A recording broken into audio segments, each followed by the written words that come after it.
Животът е разходка, светът ми е мотора. Любовник и младост, закъсняла радост. Накрая на финал, затворно в жилищен квартал. Богошова е квартал, дух и тяло ковал. That's great. It sounds great.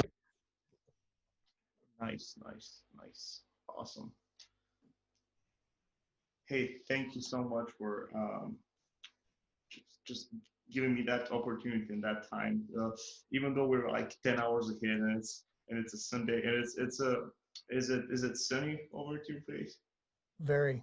Nice. Yeah, Nice. it's sunny and like 60 degrees. We're going to play on our friend's boat here in a couple of hours. Like, Nice. How was the birthday? we get on his boat. It was good. It was good. It was for a little boy, and he turned 3, Nolan. And he's the grandson of a friend of ours in our church group. And he calls me the man with no hair. He's 3. But I have on our church website, captainswheel.org, I have these videos where I do like 3 or 4 songs that I will do at the kids' school. And I kind of just play around with it and be kind of funny. And it's, you know, of course, kid friendly and everything. But whenever the pandemic started earlier in the year, the preschool that I teach music at had to shut down. And so I started video recordings of me playing the songs and then sending them through YouTube as unlisted, channel videos. And then they would send them to all the parents. When you have the link, only the person that has the link can open it. Correct. Yeah. And that keeps it from, I know, it was the only way we could do it without getting shut down for copyright. Oh yeah, yeah. I mean, I've been even though I'm putting the disclaimer that it's fair use and all that, because it's algorithms now. It's not technical support people who monitor it personally, because the amount of data and content has got so much. So they're just putting it in algorithms, and they're just shutting everything down. I used to I did a few minute video about it's kind of like a bar / museum for 80s and 90s pop culture memorabilia, like video games and all that stuff, NES, Sega, and all that stuff. And I put in, I even like changed the pitch and all that, so they wouldn't like see it as something that's been taken, and I put in that it's for non-profit purposes, purely educational, just for sharing with people to get to know it. But yeah, it sucks. Wow. Interesting to know that it's just algorithms. I didn't know that you were teaching music. I am. I started, I guess it's been close to 2 years ago. No. It's just a couple days a week, and I go in and I teach music to it's preschool kids, so anywhere from 2 to around 5 years old. Nice. Guitar. Do you teach them to play the guitar, or just music and theory and reading notes? You know, as young as they are, it really ends up just being kids' songs and a little bit of music introduction, where I might do the stringed instrument family each time I go in for a month. Or I teach them about the word composer, that is a songwriter, a music writer, and identify things that they might have already heard, like the children's things, or around Christmas, the Nutcracker, things like that, and show them things like composers being the people who create the music that they might already know.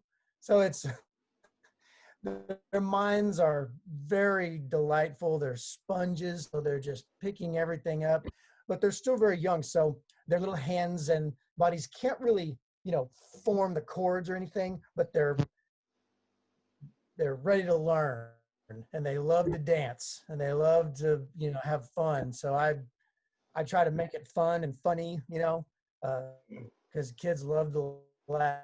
It's when too you bad I can't use more potty jokes. well, when they grow up, they will start doing the advanced classes where everything is, yeah, all bets are off there. Yeah. Yeah, really. I was thinking maybe, as they graduate, I'll hand them off a copy of um, They're All Drugs to Me. And all the Brent George and the Drunken Skunks posters that Boo Boo used to make. I still have a few of those with my collection of Christmas cards and all the brochures and everything that I was collecting. Pretty much everything to me was precious and valuable Good. when I was a student. So yeah, I was a sponge back then, and I still am. I mean, it's all about being curious and wanting to explore and share with people uh, Yeah. what Yeah, it is. and yeah. Great to know you have that stuff. We have some of them too. Um, just a really good time that back then. I mean, it was like I was saying to family and friends and pretty much everybody when the subject matter comes up.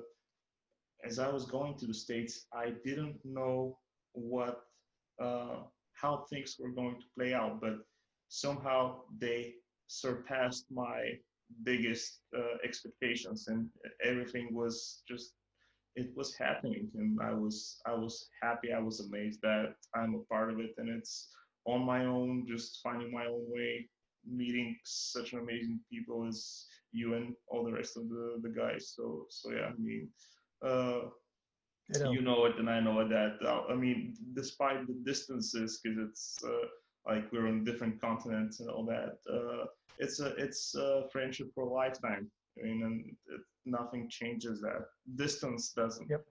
do anything with it. That's so true, and I still see Randy and Steve and not as often of course because of the way things are this year, but everyone is still there and everyone always has such lovely things to say about you and the time that we all got to spend together. My wife, who Even I in don't know. even in 2018, when I was able to come up, I mean, it was for 2 weeks, but it was something that I have achieved on my own, and I mean, I was able to save up the money and get the visa and all that. So everybody was like asking me, so are you going to go to all the Hollywood places and the comedy club and all that? I was planning to.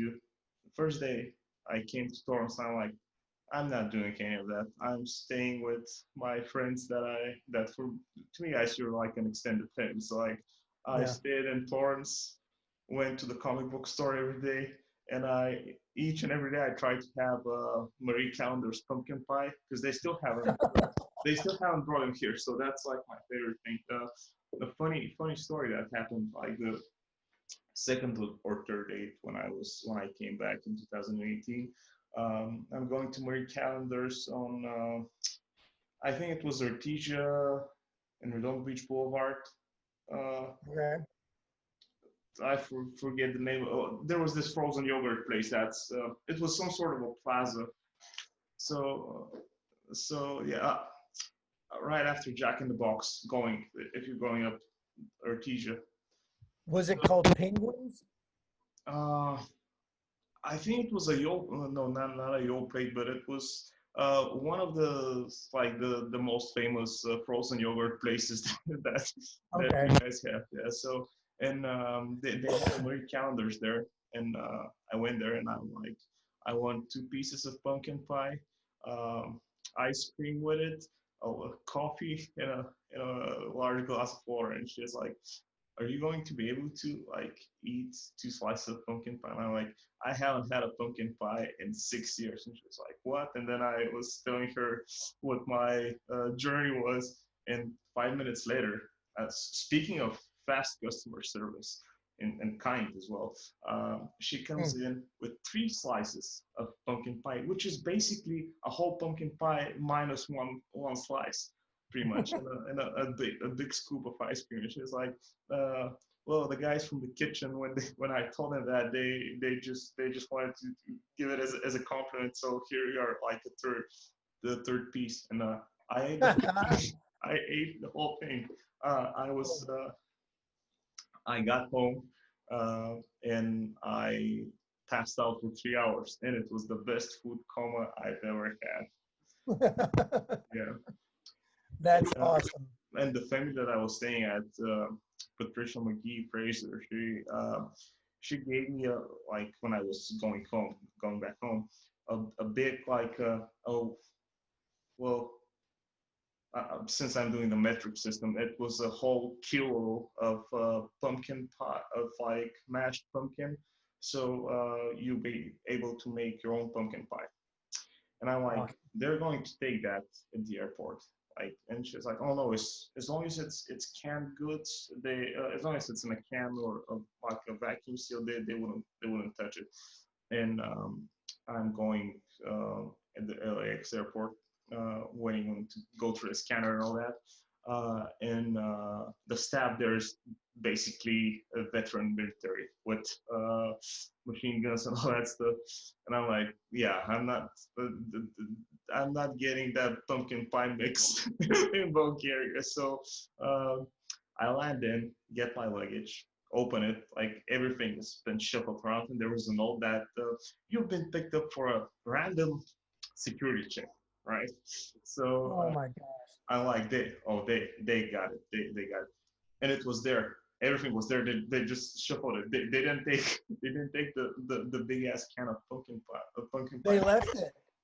Yeah, I mean, yeah, because yeah, this was all my luggage. A few pairs of jeans, a few pairs of t-shirts, socks, underwear, 6 plastic bags of comics from the comic book store. And like, they're probably like, that guy is such a nerd. I mean, they have probably laughed when they did open the luggage, and just while thinking that, I started laughing as well. So yeah. That's great. Mm-hmm. I still got mine. Nice, nice, nice. Oh yeah, and I should have told Nancy to put my name on it, because I like, could you send it? Because if I send it from Bulgaria, they would charge me $60 for a comic book and an envelope because of the distance and all that. I know. Yeah. I know, but once you explained it, it was just, and I thought since we had talked briefly about it, that's where it came from. And of course, we got to share that. But I love that. I love that your passion has followed you, and you make it a priority, even in your luggage for your, time to go overseas. Half of your bag gets comics Yeah, yeah, and pumpkin pie. more than happy with me. That was my initial goal, just to have as little luggage as possible, so I can fill up with comic books and just bring them over here.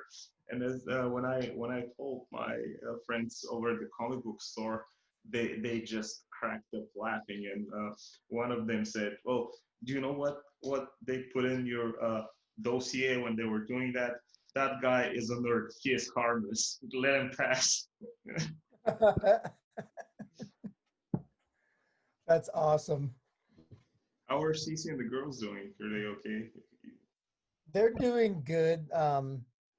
Cece is going to have a non-cancerous cyst removed from her uterus this Wednesday. So My we are mom very. had that surgery. My mom had that surgery, so.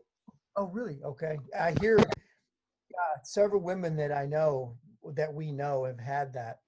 As far as I know, at least in Eastern Europe, the way the population goes in statistics, every each and every third woman, I think, from the population. So it's something common. Yeah. Yeah, she gets that done Wednesday. But fortunately, it's something that is it can be operated on. So yeah. Yeah. Yeah. Other than that, doing good. If you can believe, Ashlyn, the older one, is almost 21 years old, and Amelia is almost 18. Amelia with So the they're she started with Amelia because many people were calling her Emilia, right? She has that on her Facebook page. Yeah. oh yeah, yeah. And if you remember, well, you remember Kurt, Yeah. and whenever Amelia was 9 years old, I played a gig. I think you might have already been gone, but do you remember a place over by Fat Burger called Oliver's? Yeah, It was like, I've been there when you guys had gigs. I mean, it was about the time when I was leaving, kind of. that's right. One time we were there, there's a whole group of us, you know, Carmel and Roger and Kurt was there, and Cece had brought Amelia, and she was only 9 years old. And when we were all leaving, Kurt says to Amelia, he puts his hand out, he says, "Nice to meet you, princess," in Kurt fashion. And Amelia draws her hand back and she says, "Don't call me princess." And everybody in the group was like, "Oh, she got you, man." Well, It's still one of my favorite memories. does she remember that? Oh yeah. Nice. We she gets a little embarrassed, you know, because she has a wonderful heart, but she still has that spark, you know. Oh yeah, no, Yeah, she remembers it. yeah, both her and Amelia are amazing. When we used to play table tennis in the garage when we were at the get together Yeah. in Rogers, yeah. Yeah, I mean, and they like that's like the first time they met me, but thanks to you, they've heard about me, so it didn't feel like we were meeting for the first time. And as we were playing, it just to me it felt just like I was playing with friends that I know from my hometown, from my childhood. I mean, it was as good. I mean, it was the same thing, Good. same plane of experience, and it was awesome. I mean, for uh, funny enough, well, funny or ironically or sad for the Bulgarian part of my friends. I mean, I was when I was coming back. I didn't know. I mean, I didn't have that many like high expectations when I was coming back in 2018 because 6 years have passed. I mean, I was thinking some of my friends probably might not be there. They might be in a different city, but most of the people that I knew were there, and everybody got in touch with me. If we couldn't see each other, we'd at least talk on the phone or text message and all that. And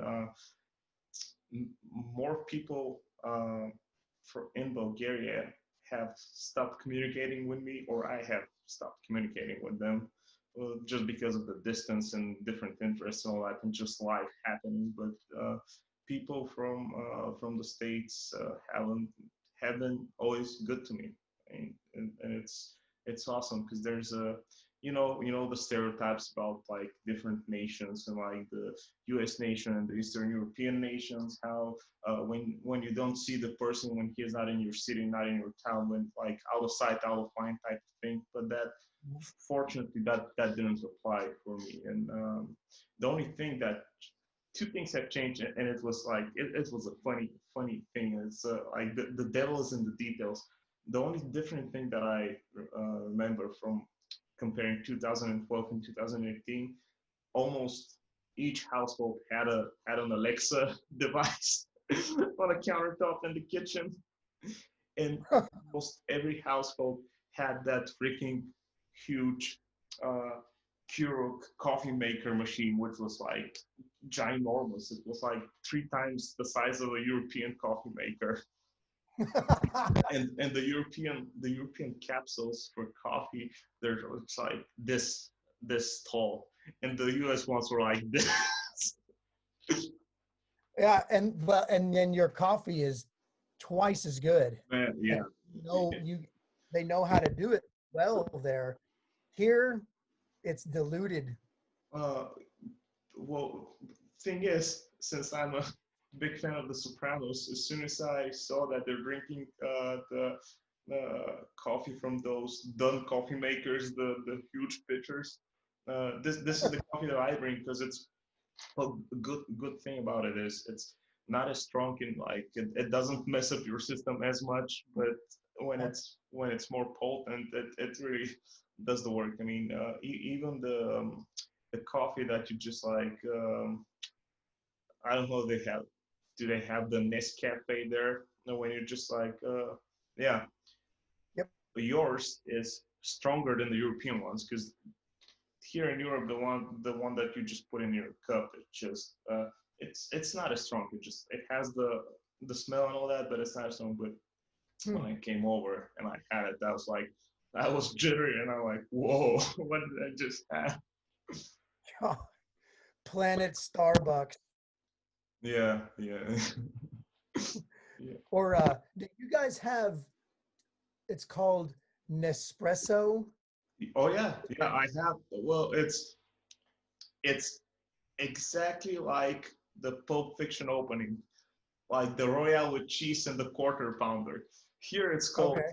Here it's called Dolce Gusto, like the Italian. Oh. Yeah, but they have the Nespresso as a brand, so they started up. I mean, they're just switching the stamp. It's the same coffee maker, but with the new one, and they have different blends and different capsules, and it's the variety is bigger. So yeah, and it's tasty. I mean, it's not real coffee, but it's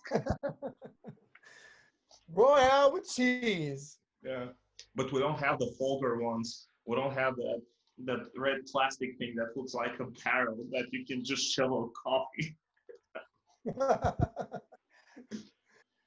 Oh my gosh, they do love their coffee here. Oh yeah. Now with our like, uh, what is the one called? The Keurig. Oh no, yeah.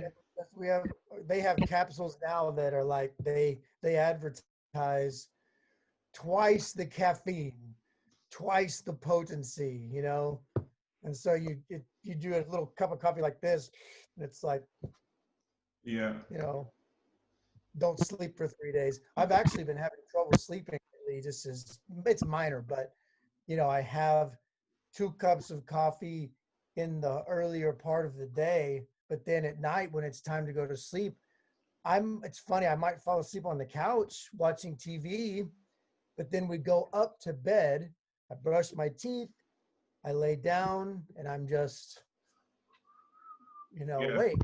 It's fun. I don't know why that is. I had that happening to me as well. So yes, it's not very often, but yeah. Um, but I like I try to keep it 2 cups a day maximum because yeah, when you have like more than 2 cups, it's getting more like an addiction. But I like Yeah, it. And this I know. is like a true addict words. No, I'm not addicted. I just like the taste of it. I don't like cocaine. I just like the way it smells. And some people can quit whenever they want, like me.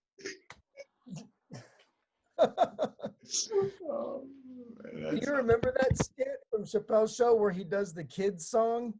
oh And yeah, it's got, you know, your grandpa talks about self-respect, and then he takes drugs to keep his dick erect. man. As I was thinking of like taking notes and before we started, so I can mention that specific part about Dave Chappelle, about the music culture. But with you and me, no notes are necessary because it just comes up in the conversation. You're Mm. actually one of the people that turned me on to Dave Chappelle and with the guys in the band and all the jam sessions, classic rock music, Doors, Bob Dylan, Jimi Hendrix, like everybody, CCR. I mean, you guys opened that door for me, and there was one night. I still have it on my. There's like a 20-30 second clip when we're playing Canaan with the tambourines and the maracas. Lay Down Sally, you're doing at Woolsey's. It's Yeah. on my it's still on my Facebook page in the video Oh, that's collection. awesome. Yeah, and this is how I discovered that part of that genre of music. And one night you were after we where were you like finishing thing? It was one of those. First we were doing Tuesday nights, then they switched it to Wednesdays, then they brought it back to Tuesdays again. And Yep. one night there wasn't a big crowd, but this was one of our like best jams because we're just doing whatever. And then you started as we're disassembling all the gear. The drums were last, but the whole kit was still set up, and you started freestyling on the drums. And this was the first time. I told it to Dan. This was the first time when I saw somebody who plays the drums and makes music out of drums and not just bangs the drums. So Wow. yeah. Thank you. And that's I love the that's, drums. that's before we met Steve Smythe. So you were the only drummer that I knew in person, like who was doing it Wow. professionally. So this is it was more of a it was something like it was like a jazzy freestyle, but it was also wasn't that much of a jazz, but it had the same.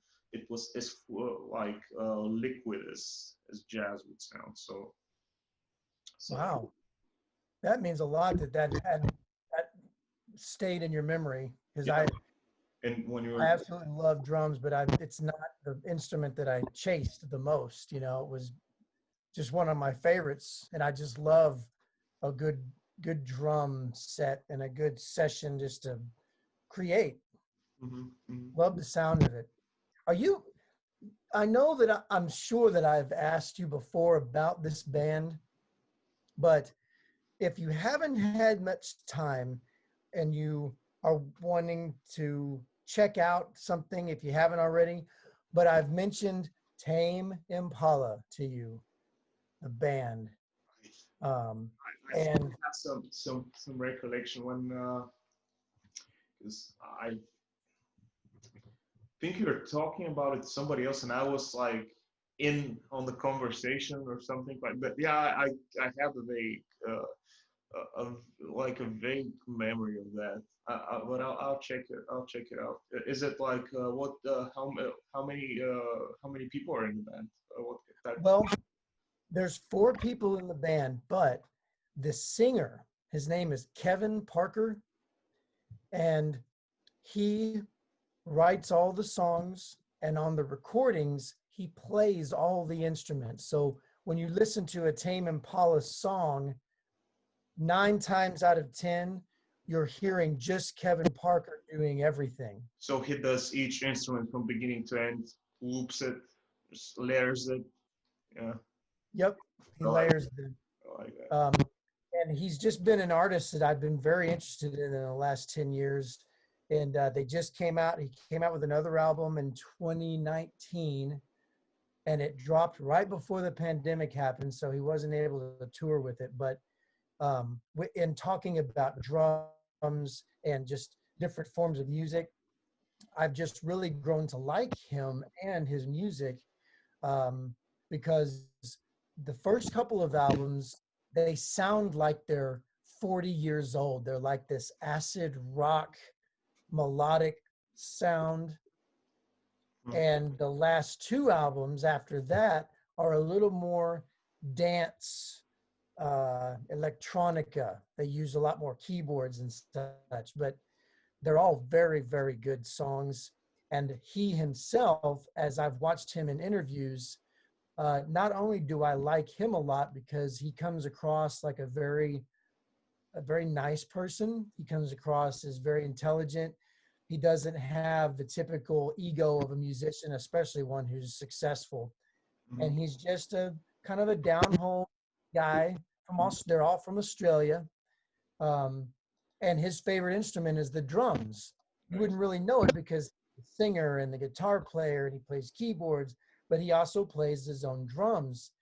And it's just really neat because we kind of share that where drums aren't my best instrument, Mhm. but they're kind of my favorite. Like to Yeah. sit down behind just a kind of a beat up vintage drum kit and just play a few simple beats that I know and kind of mess around with the sounds and textures is so it's like worship, you know, it's like getting in touch with God and rhythm, and it's really Yeah. nice. Even when now when you mention it, you're speaking in terms of textures when you're playing the drum, so it's already layered in your mind. I mean, this is how that's how it's amazing to me because and you guys, you and Doug and Randy, when you brought me in with the maracas and the tambourine, Doug told me you got the rhythmic ear, you have that musical hearing, so nobody can teach you that. Everything else is practice. So yeah, I can appreciate it and track and I mean hear that like in terms of details and layering and textures. So So Doug told you that? yeah, yeah. The first time when first night when we even did that Texas Lucy's commercial. Oh yeah. Yeah, that was the same night. He was like, because he I was at the corner of the bar, like the tiny part when it's uplifted on the first step. They have like two chairs there, Yeah. and I was just listening to the music, just doing like that, just drumming on my hips. And Doug saw that, and he was like, "Come sit, just get the tambourines, get the maracas." And I just started shaking with the rhythm of the song. And the first night he told me, uh, "You have the musical ear. You just have to like." Uh, just less is more. Just do less, but don't feel contracted that you have to play it throughout the whole song. Just relax, listen, and then you can start shaking the maracas and the tambourine at the beginning and in the end of the song and do nothing in the rest of the part. But when you hit that moment, you feel that is the right moment. And he was like, we don't here we play we do other musicians songs, but we're not doing covers, we're doing jam sessions because we jam them the way we like to hear. So and as we start progressing during the night, well, everybody is like warming up, and there is a point when we reach a critical mass. This is the term that he described to me. When you reach critical mass and you can do wrong because everybody is in sync and it's just happening. So Well said again. yeah, He's boy, he's a good musician, great teacher. And he was right about you. I remember that very well, going on into our jam sessions at Lucy's and things. And I never knew that he'd pulled you aside and told you that. I'm yeah, very yeah. The glad. first night, he gave me the tambourines and the maracas because his his background is drums mostly. So yeah. Yeah. Yeah, right. Such a proof to his talent. He didn't need much, you Hmm. know, a couple of traps and you would not forget him. Oh yeah, yeah. And he back there, yeah. Oh yeah. Yeah, and he was also a Dave Chappelle fan as well. So Yeah, he was. have you seen his SNL monologue and his latest sketches? That he was a guest appearance, and he did a guest appearance in SNL. I did see that monologue. I watched it. It's been, you One know, of the one of like the most iconic and legendary monologues in the history of SNL. I would really, say, I wow. would say, yeah. Well, I know that he, you know, he's not just funny. He is brilliant. I mean, he is a brilliant mind. Hmm. Um, he has a he has a reflection on the world, and you know, he's gone back underground, I guess, like everyone has, while this has all happened, and the politics here in America are so screwed up. I would be very curious to see what he would have to say unfettered about, 2020. Oh yeah, yeah, and that will it will happen. And Yeah, I bet it will, when for the sure. pandemic goes away and settles in, and most of the people have the immunity for it. So yeah, they'll What's it definitely like? Sorry, go ahead. yeah they'll definitely do that. They even started. It was awesome that for years and years, Bill Burr was talking to Joe Rogan to get Dave Chappelle on the podcast, and he finally did. I mean, Dave Chappelle finally came in, and when I was listening to them, they're having gigs in just the parking lots of the venues and all that, so they can keep the distance and everybody would be outside. But now with depending on each and every state and the seasons they have there, that would be a little bit constrained. But yeah, eventually things will. I think it will be at least one. I mean, 2021 will be, I think, the year of recovering pretty much. And Agreed. I wouldn't say going back to normal, because I mean things were normal before that. It's just a different status quo pretty much. Yeah, yeah. There's some things we need to just move. We need to move forward, not look for a past normal. Oh yeah, yeah, yeah. Well, so yeah, I've been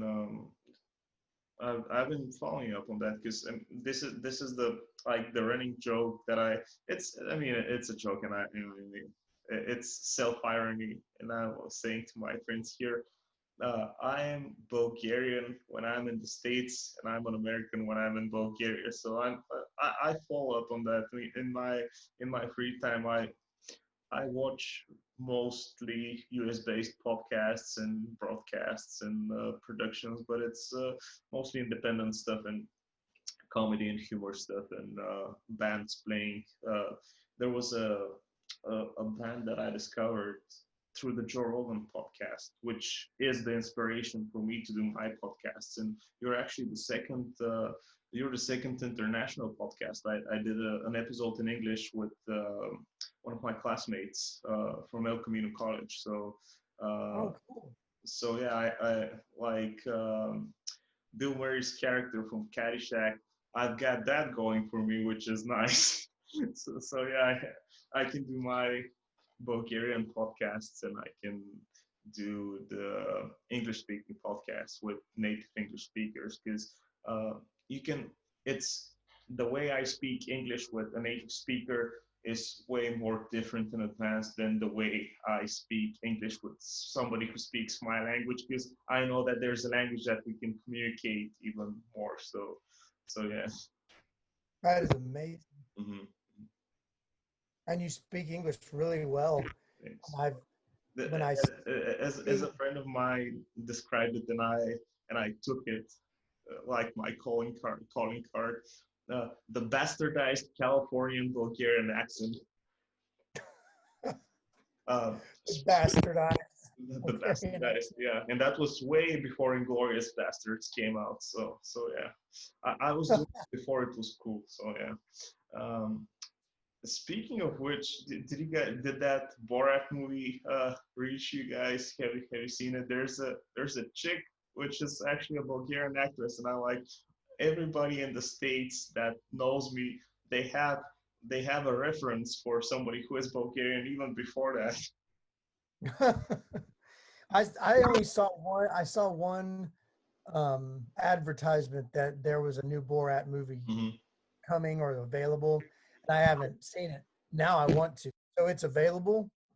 It's on Amazon Prime, but in Europe we just download that shit. There's another calling card right there. Yeah, yeah.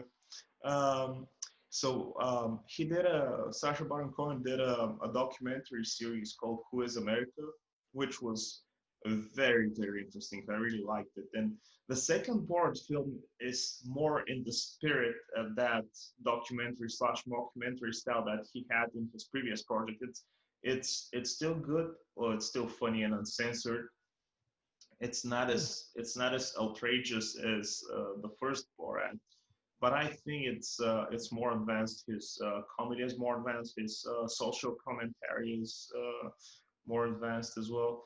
And the girl, the Bulgarian actress, she speaks in Bulgarian, and he speaks in Hebrew, and she speaks in Bulgarian. They have the subtitle part, pretending that they speak the Kazakhstan language, but she speaks in Bulgarian, and she doesn't speak gibberish in Bulgarian. She actually there's a if you know the language, there's a completely different movie and a completely different story going parallel to the board film. So Wow. so yeah, and it's I really liked it and appreciated that um, they are like finally giving chances to actors and talented people from Europe and all over the place. I mean, Bulgaria specifically, because we're like one of the the smallest countries in terms of economic diversity and development in whole Europe. So there was uh, an actor, Dimitar. I think it was it the Dimitar Marinov or something like that. I can't recall the name because it's too late at night. He won a he and Viggo Mortensen. They won an ensemble Oscar for the Green Book. So if you've seen, Wow. yeah, if you've seen the Green Book, Yes.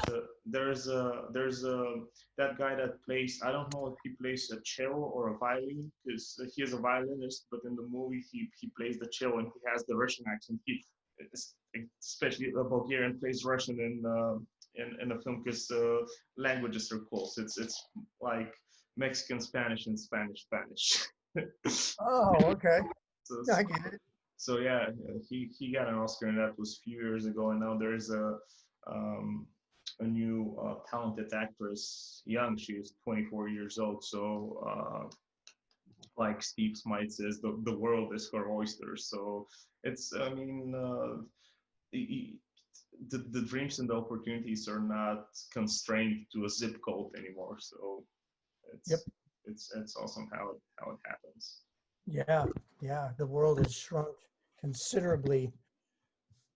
Even when you were here, when we would talk about different things with movies and entertainment, we hadn't even been introduced to things like this, where Skyping was still fairly new. Yeah. Now everybody's doing it. You know, Yep. my wife, she hasn't been into her office all year practically, and they're talking about how she might not ever have to go back, and they can save, you know, $80,000 a month Yeah. by not having to rent their office facility in the entirety that it's in. You know, they could have one small hub, work people from their computers Mhm. on any level in any country. Yeah. Pretty amazing. Or even if they built like a or not built or just used I don't know if that's a thing in the states. They have those co-working places that you can you're basically renting a desk or like a small space. Yep. Even that cuts costs as well because Yeah. some of my friends that their work is predominantly on the computer, they are not going to go back in an office till the end of 2021. So they're eventually going back, but it's a long period of time. Yeah. Mhm. They're talking about at least the middle of next year, looks like, before she goes back. Yeah. Well, as long as that virus gets more tamed and the level of infection drops significantly down, that's it's not the best way to go, but it's some way to be adequate in a situation like that. Yeah, Mhm. for sure. Is everything locked down there? Uh it's it's like that saying it's a Mickey Mouse thing pretty much. Uh, we're officially under our second soft lockdown, which means most of the malls and most of the big businesses are shut down. Whoever is able to work from home works from home. mean, Okay. I work at a pharmacy chain. Part of the day is in the administration office. Part of the day, sometimes I go through occasions and doing pharmacy deliveries and just handling paperwork to the accounting office and all that. So um, sometimes I'm home office half of the day, second half of the day, and the first half of the day I'm in the office just doing logistics and stuff. So and we've been working since March, since it happened. And those, like the first it's funny now, they call in Bulgaria, at least the first time it happened, they called it the quarantine, and now they call it the second lockdown, which kind of sounds cooler to me. I mean, it's more like a Resident Evil film plot. So Yeah. but people are they're not. I mean, some of the people are not diligent in terms of discipline and wearing masks. And when they wear their masks, they just do it like that with their nose out, and it doesn't make any sense at all. So it's in the subways and the public transportation, all that. I mean, the amount of people that go out and travel to work has been significantly minimized. So most of them are staying at home, but the ones that are still working. It's sad that for some of them that's a big hoax and the corona doesn't exist and shit like that. Yeah, they have we have our fair share of conspiracy theorists here. I see. Oh yeah, Um, and it will be funny when the virus gets them. So they'll get a taste of their own medicine or not. it's So, funny that there's a lot of that here too, and there's a lot of people that are starting to just be like, it's just not as bad as they say, and it's like a flu, and the flu kills people that are elderly and have other issues going on, so we have to be careful. um, so it's a very mixed bag over here. Like you see, it's funny because it is in California, everything. So there's a melting pot of people where some of them feel like it's real. Some of them feel like it's, like you said, like total conspiracy. But then I know people who lost family members due to it, and if I'm around somebody who's older or sick or diabetic and they feel better with me strapping on a mask, there's really not a whole lot of arguing with that. I yeah, mean, where's the big deal? I think a little respect for ourselves and others is not too much to ask. yeah. It's I mean, when somebody is just being egocentric, it's things always turn out in a bad way, Yep, especially when it's talking about diseases and sickness and people who really have nothing to do against it, and it's up to the person next to you to be mindful of that. So yeah, exactly. so it's pretty universal. Same thing that happens here with the population. Pretty much on a larger scale is pretty much seen in over at your community as well. Because the way you described it, it's basically exactly the same. And unfortunately, there's some. Uh, it's not, people are not afraid of the virus per se, but just the fear of the fear itself. And it's Mm, paranoia and fear, and people are like getting meaner to each other, and it's and at the yes. same time not wearing their masks properly, and I mean not doing the proper stuff to do it. So Yep, exactly. That's a lot of that here. mhm. It's very sad. Well, I've been I have to go to bed in a little bit, so because What time is it there now? well, it's oh shit. It's not as late, but I'm kind of getting Oh, I'm that's okay. I've got to get ready for my gig. I'm starting But I'm just starting to feel sleepy because um, I'll just be getting early in the morning, just trying to. me too.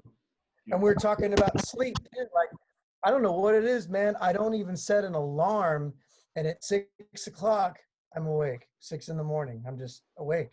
I go to bed around 10, try to get 8 hours, usually fall asleep around midnight. And so I don't know why. I just wake right up around 6 o'clock every morning. It's Yeah. interesting. It's Well, better than staying up until 6 o'clock every morning. yeah, yeah. Well, I've done that, and it won't be my last time. Yeah. The, Well, and like I've said before, Georgie, you were an inspiration to me whenever I was in a very dark place. Even though we had a lot of fun those years that you were here, that we met and we spent times late at night doing music and everything, I had that personal struggle of addiction going on. And I always looked to you as a fresh, strong perspective. And I knew that you kind of had this light about you, that you weren't going to let something as trivial as alcohol or drugs get in the way of how much you enjoy your passions for movies, for comics, for yeah, people, for art. You could see how it was diluted for so many people, and I could see that.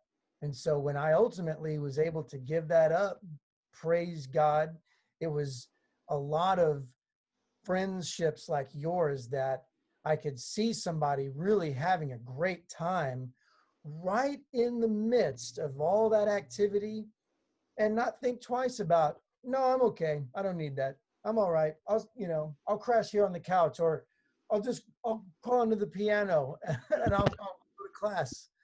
It was awesome. You does really, Brandon still have the same setup in the living room with the piano? exactly. Huh?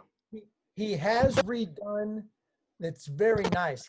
Redone like the interior painting, like the walls, the carpets. His sister Renee helped him kind of redecorate, Mhm. but the arrangement is the same. So the couch is new, but it's in the same place. The piano, the drums, all that's still there, and it looks really nice. For some reason, the setup of his house just reminds me of like an atmosphere of like a plethora of all my favorite comedy films and films in general, where the main character lives and stays, and it just feels that way. I mean, his kitchen it's just like a small portion of the house, but it's like the place that everybody was getting just drawn into. And I Yeah. remember that it's the piano blocks off, the sink and the fridge and all that, and they're just like two like sets of tiles when you go to the back door, and it's just a corner. It's just like the crammiest, smallest corner of the house, and everybody was there because it was like it had that coziness to it, and it still does. So yeah.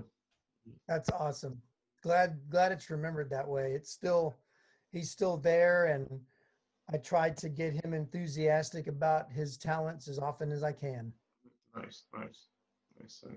Uh, whenever you see them or talk to them over the phone, tell them I say hi. And I'm still, I'm still haven't changed. I'm still going for my passion, which I don't think I will stop at that point or at any point, because that's everything I do is trying to just follow it, stay genuine and true to myself, and be able to share it with more people so I can make them follow their passion. That's pretty much my main goal, my main idea. And Beautiful. when CC gets all like healthy and all recovered from the surgery, we should do a podcast with her and the girls, and it will be awesome. That is a great idea. I'd love to.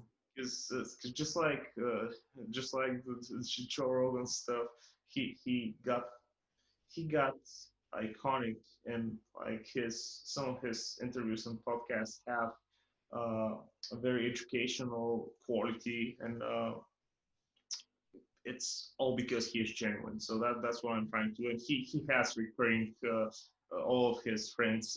They do a bunch of episodes. So and I'm like trying to like set it up as a tradition so I can stay in touch with the United States part of my life and the Bulgarian part of my life as well. So yeah, Beautifully, you know. beautifully put. Well, good. Well, she sends her love. She was so excited that we got to meet up this morning. Uh, and please, let's do that because she's pretty uncomfortable with her situation now, just pre-operation. No, I know. My mom had the same surgery, and I was even after she got the surgery, I was in my hometown just being around and helping her get all recovered and all that. So yeah, after I think there will be a period when. So how long after the surgery will she stay at the hospital? Is It depends on the side, the way they can remove the cyst. Mhm. At the most, you'll have around a 2 to 3 week recovery if they have to make incisions Mhm. to basically trim the sides down and remove it in pieces. Mhm. Mhm. That Yeah. probably sounds familiar to you too. Yeah, Or yeah, if they it's bring it out, exactly the same. So yeah, good. Well, my mom had like a week stay at the hospital after the surgery, and then it was 2 more weeks of just staying in bed when she was home. So yeah, 2 3 weeks is that's basically the regular period of recovery. So yeah, yeah, yeah. yeah, that's same here. Hmm. Hmm. Just so excited for her to finally feel better because for a long time she didn't we both didn't really understand why, even though we were eating well, we were exercising, she just didn't feel comfortable. She felt like her abs and her core strength was down, but she was doing all the right things. And so when she had it checked out and they found this, well, even though it's kind of a bummer, it's not cancerous, which is a blessing, and it's fixable. It's So flexible. It's manageable. Yeah, yeah. yeah, so a month from now she's going to feel like a new woman. I would think maybe your mom felt some of that too, where Oh, it's yeah, like yeah, yeah. Hmm. felt a lot better. That's great to hear that. Yeah. So Well, good. again, thank you so much. You're part of my heart. So you're always in my thoughts, always on my mind. So uh, Thank you, Georgie. and Same to you. that will never cease to be. So yeah, we'll thanks to Instagram and all the social media and all that, we'll keep in touch. And when that thing blows over and it's like gone, I'll be able to come back and visit as well. Yeah. Oh, yeah. And we'll help you get here just like we had planned. We kind of got the plan going, and it's not your first rodeo. So we know Not how at to do it. all. Not at all. Yeah. So When good. I fly, I just feel like the Big Lebowski when he goes to the supermarket with the slippers and all that. It's just like I'm used to that. Yeah, What a great movie. yeah, That's perfect to watch now. yeah. Oh, thank you, Brent, so much. Thank you, Brent. Oh, thanks, George. It's great to see you. All of our love. And let's do another one. Maybe I'd like to introduce you to some of the characters. I use like stuffed animals and puppets for the kids stuff. Oh yeah, I'd yeah, love nice, to have your take on it.